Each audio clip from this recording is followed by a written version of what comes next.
Smell കണ്ടില്ലേ?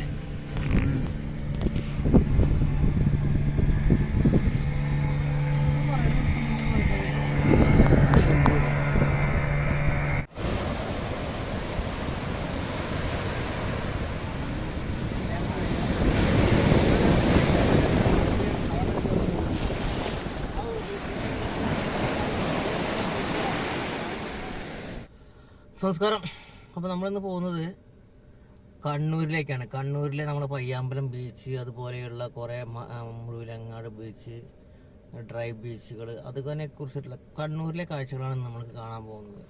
അപ്പോൾ ഈ കാണുന്നതിന് മുന്നേ നമ്മൾ പറശ്ശിനിക്കടവിൽ പോയിട്ടുള്ള ക്ഷേത്രത്തിലെത്തിയിട്ടുള്ള കുറച്ച് കാഴ്ചകളുണ്ട്. അതെല്ലാം ഒന്ന് കണ്ടിട്ട് വരാം. അപ്പോൾ നിങ്ങൾ എൻ്റെ വീഡിയോ ആദ്യമായിട്ട് കാണുകയാണെങ്കിൽ സബ്സ്ക്രൈബ് ചെയ്യുക, ലൈക്ക് ചെയ്യുക, ഷെയർ ചെയ്ത് മറ്റുള്ളവരിലേക്ക് എത്തിക്കുക. അപ്പോൾ ആ കാഴ്ചകൾ നമുക്ക് ആദ്യമായിട്ടൊന്ന് കണ്ടിട്ട് വരാം.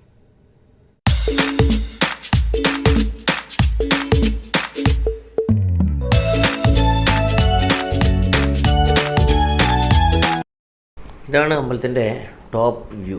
നമ്മൾ താഴത്ത് നമ്മൾ ദർശിക്കാൻ പോയപ്പോൾ തന്നെ നമ്മളെ ഒരു സൂര്യോദയമാണ് നമ്മളെ ഇന്നത്തെ ദിവസം വരവേറ്റത്.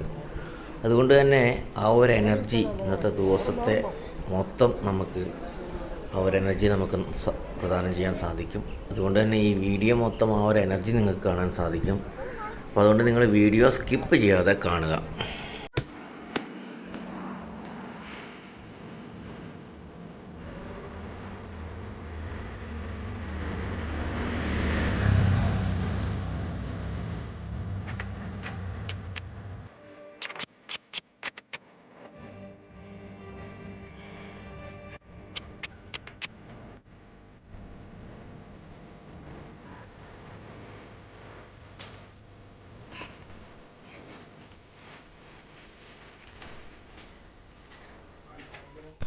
അങ്ങനെ നമ്മൾ ഇവിടെ നിന്ന് യാത്ര തുടർന്നു. നമ്മൾ പെരളശ്ശേരി എന്നുള്ള അമ്പലത്തിൻ്റെ അവിടേക്കാണ് പോകുന്നത്. അവിടെ എന്ന് പറഞ്ഞാൽ നമ്മൾക്ക് വളരെ മനോഹരമായിട്ടുള്ളൊരു കാഴ്ച, ഒരു ഷൂട്ടിംഗ് സ്പോട്ടുണ്ട്. അതായത് നമ്മളെ കാലാപ്പാനിയിലെ മോഹൻലാലും താപു നമ്മളുടെ മുതലേ പറയുന്ന ആ കുളം അതവിടെയാണുള്ളത്.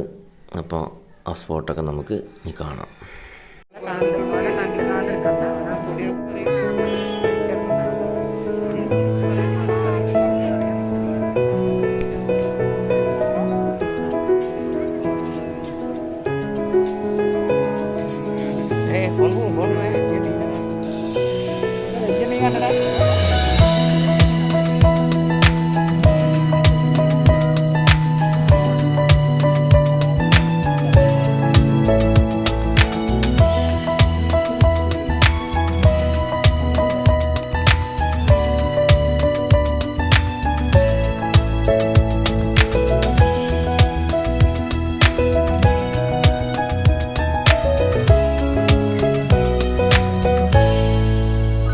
നമ്മൾ പയ്യാമ്പലം ബീച്ചിലേക്ക് ഇങ്ങനെ പോയിക്കൊണ്ടിരിക്കുകയാണ്. അപ്പോൾ ഇവിടെ മത്സ്യം വിൽക്കുന്നതും അത് മത്സ്യത്തൊഴിലാളികൾ താമസിക്കുന്ന സ്ഥലങ്ങളൊക്കെ, അവർ ബോട്ട് എടുത്ത് പോകുന്ന സ്ഥലങ്ങളൊക്കെ ഒന്ന് കാണാൻ പറ്റി. അതിൻ്റെ പോകുന്ന വഴിയിൽ തന്നെയാണ്.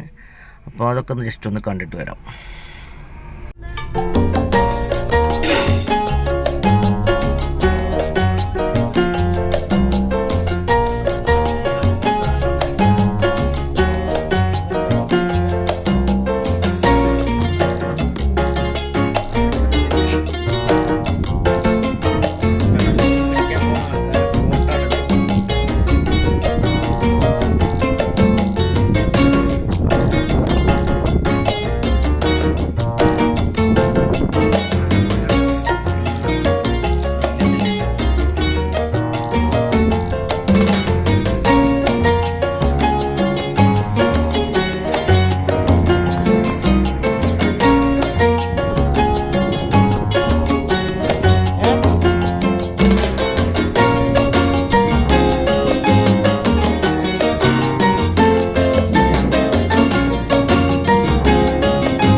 നയനാർ സാർ അടക്കമുള്ള പ്രമുഖർ അന്ത്യവിശ്രമം കൊള്ളുന്ന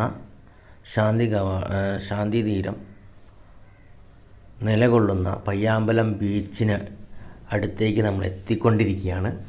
പയ്യാമ്പലം ബീച്ചിൻ്റെ അതിമനോഹരമായ കാഴ്ചകൾ കണ്ട് ആസ്വദിക്കുക. ആ കാഴ്ചകളോടുകൂടി നമ്മുടെ വീഡിയോ ഇവിടെ അവസാനിക്കുകയാണ്. എൻ്റെ വീഡിയോ ആദ്യമായിട്ട് കാണാൻ സബ്സ്ക്രൈബ് ചെയ്യുക, ലൈക്ക് ചെയ്യുക, ഷെയർ ചെയ്ത് മറ്റുള്ളവരിലേക്ക് എത്തിക്കുക.